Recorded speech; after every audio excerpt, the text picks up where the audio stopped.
So I mean, finishing on that last sentence about bringing you joy, let's talk about like your family life. I mean, obviously you grew up in a household where you had one parent was in the movie industry, the other parent was an entrepreneur, and probably right now you're talking about you're in Italy for at least one quarter out of the year. How do you currently juggle like that work life balance with your family? Um, so my birth mom passed away when I was 7 from cancer, and my dad remarried when I was about 8 to a woman I call my mom, and I call my birth mom and my earth mom, right? And in that range, I really always put family first Hmm. as a big priority for me. And what I realized a few years ago is going back to that straying from your joy is I was self-sacrificing in a lot of ways, things that brought me joy on behest of my family. I don't have kids yet. I have dogs, but I do want children, and I'm working towards that actually with my girlfriend.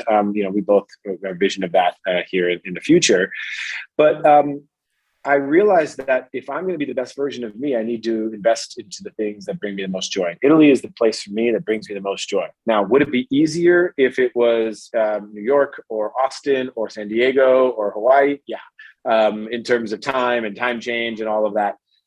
But what I've done is I've created friends and family also out here. I've reconnected with my roots and my Italian heritage on my mom's side in Sardinia, and so I've created an extended family additionally here, and then I stay in touch, with my blood family back in the States, through FaceTime and connecting, and also we'll be planning a trip to bring them out here. It's not the easy life, even though it sounds glamorous to live in Italy a couple months out of the year. It is, but it is very soul filling for me. There's a frequency here that just matches with mine. And every day that I'm here, and every time that I get to speak the language, which I do now, it is like a little piece of my dream coming true again when I was a boy. And so the work life balance is about how do I work very efficiently to maximize my time, trust in my team, and do the things, the Pareto principle, the 20% of the things and get 80% of the results.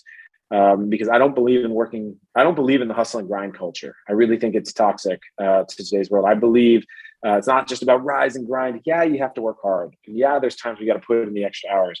But I do believe that there is an efficiency quotient that most people miss, and they do busy work and hard work just for its own sake, rather than doing the smart work and taking time to take a step back and saying the shortest distance between 2 points is a straight line, right? But it takes a minute to plan how to do that straight line rather than to go kind of all around a circuitous route just because we're anxious to get going. So how I balance work life is when I'm home, I'm very present. I'm an ambivert, which means I'm a extroverted introvert. I'm a social introvert. I recharge by being alone, but I like being out with friends and family.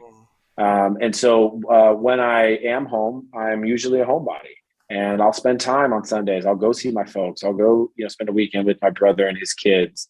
And I'm not bouncing around to clubs, and that's not my jam, right? And so I really now understand that before I can put family first, I have to put me first.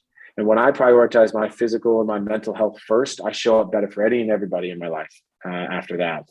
And so it's a delicate balance, and it's harder when you're in Italy because you kind of work the reverse shift hours on the more working American hours, it's nighttime and things like that. And it takes a little bit of adaptation, but when you walk outside and I get to be in a place there where my soul's at peace, it's all worth it.